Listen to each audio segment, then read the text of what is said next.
Hello.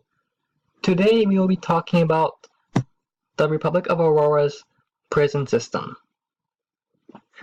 and our goal of rehabilitating prisoners over punishing them. Because when people go to jail, they should actually be rehabilitated more. Because you punish them and you don't help them reform and make themselves better, they're just gonna go out unprepared for a real world, that are gonna commit a crime and come back in the system, which is basically the revolving door effect. In places like the US where we have really huge prison populations are attributed to the fact we don't try to rehabilitate prisoners as well as other countries do. Countries with better rehabilitation programs tend to have lower prison populations as well. So you gotta look at why people are in prison, and you gotta try to help them make reform plans individually. It needs to be more, you need to treat each prison differently, because a person coming in for maybe reckless driving needs to be treated needs to be treated differently from someone who's coming for drug-related crimes. Because you want to be able to give them the help that they need to be able to function in society. That's what we need to do in the prison system.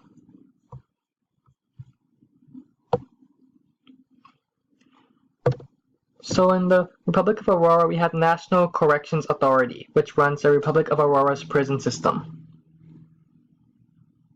With our prison, we have the goal of rehabilitation.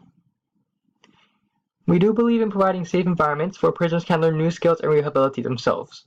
Because first of all, prisoners, when they're first arrested and brought to prison, they lose their freedom. They might think of you as enemies, but we still need to have the ability to take away the liberty from them.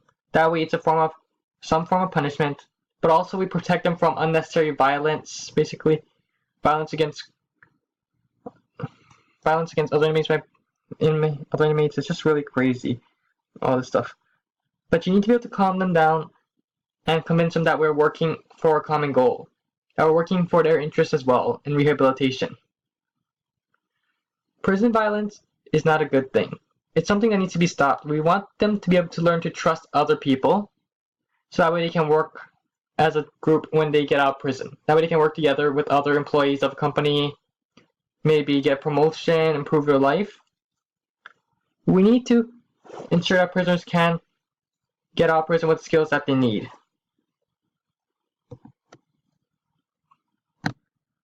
Like after they get out of prison, we have goals of actually helping them stay in a job.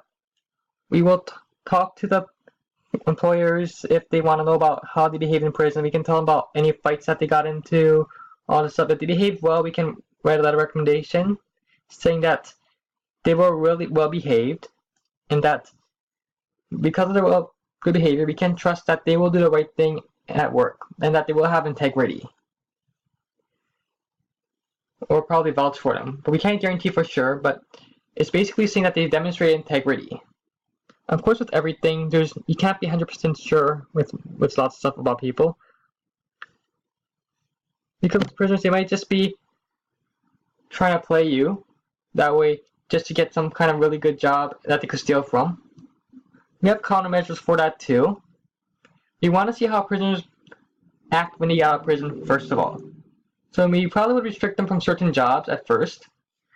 Like, of course, we wouldn't allow a criminal to work in a depository with lots of money. So you gotta use some reasoning when you actually release them as well. But that's more into the National Parole Service. The prison work options is very important too. Prisoners may opt to work while in prison for other companies that work with the prisons to provide job opportunities in prison, as well as the national government working on projects as well too. Of course, prisoners who work should be paid, and they should be able to use the money to go to a grocery store, buy food for themselves, and etc. That way they can learn how to cook, and they will have a little bit more choice in what they can eat. That way we can teach them to diet, nutrition, healthy eating, and good habits. So that way when they get out of prison, they can care for themselves. We don't want them to get sick and be disabled because of weight-related diseases or other stuff due to poor nutrition habits as well.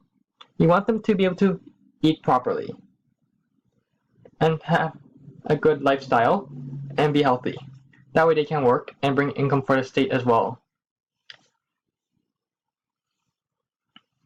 With the prison work options, prisoners can do industrial-related work like making stuff in prison factories. They can also work for the government in helping to construct flood control projects, replanting trees while under supervision. They can also help with road maintenance as well. But they'll be monitored heavily to make sure that they don't try to escape or they don't try to harm a member of the public. But we have multiple types of prisons too. We have the low-risk prison, the medium-risk prison, high-risk prison. For low-risk systems, we will allow some kind of community custody arrangement, something like that, where they'll live in apartments, complexes owned by the government, where there's be guards on the campus, on the premises, 24 hours a day. There'll be a counselor as well. For a low risk, they will have a little bit more liberty, but they won't be allowed to leave the premises for no reason. They will have to alert the guards where they're going and what they're going to do, if they're going to leave the premises, and they must get permission. And then we have the maximum security prisons. And in the middle, we have the normal prisons. We have the normal prisons there just for people who misbehave as well. The normal prisons are just there for people also when they get in, because when we first bring people to the prison system, we want them to be in a normal prison first, where we will have more supervision.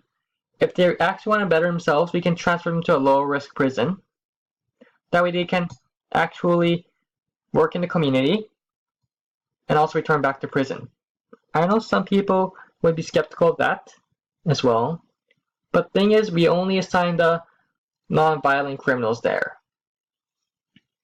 Like, not everyone in prison is there for violent crimes. Like, there's people in there for pirating media. There's people in there maybe for, I don't know, driving on an invalid license.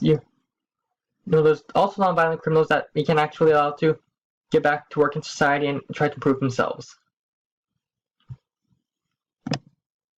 It's all about giving them the opportunities to improve themselves. You just can't throw them in a cell and say that, here, you're in a cell, rehabilitate yourself with no help, all that stuff. You need to actually be proactive in helping them to rehabilitate themselves, so that way they don't end up back in prison.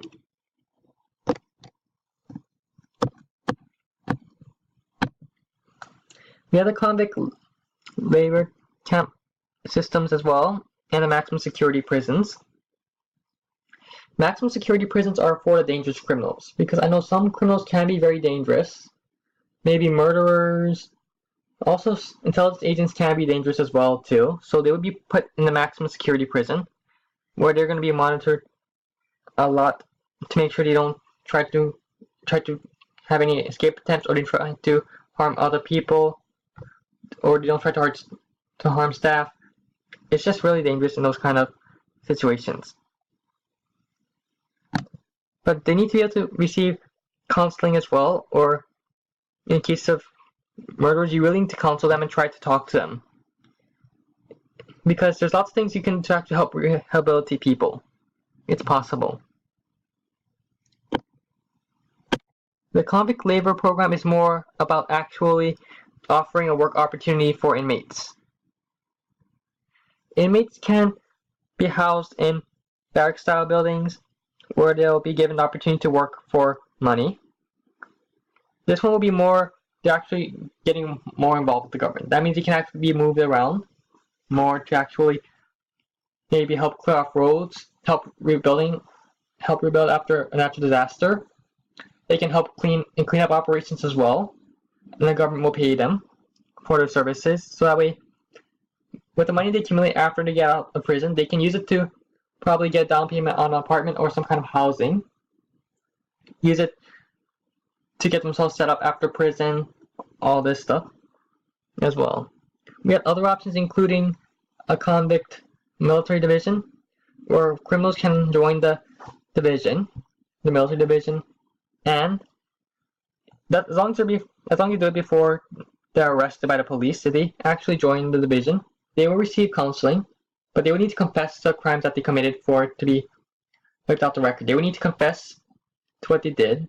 They would be put into military service. Military service is very strict, and we believe it could give them discipline, and we could teach them other important values as well while in the division. It's very important to try to rehabilitate, not punish. So you gotta be able to work with them, rehabilitate, and that way you can reduce recidivism rate. So in the military convict division, which is operated by the Ministry of Justice,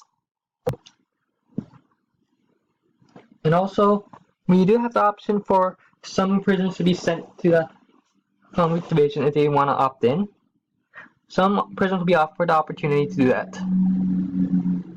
The convict amnesty division will also offer them some kind of credibility in society as well, some kind of ranking in society. Because people generally look well upon military personnel and service personnel, so therefore they can say that they served in the military, which will give them some kind of honor and help them reintegrate with society. The military is very strict, and so they can put them into shape to work in society under many different fields. The military can also teach them specializations. Maybe they can learn how to work on ships, how to maintain ships, which is a very valuable trait. They can learn to work on trucks and work as a mechanic after they get out of prison.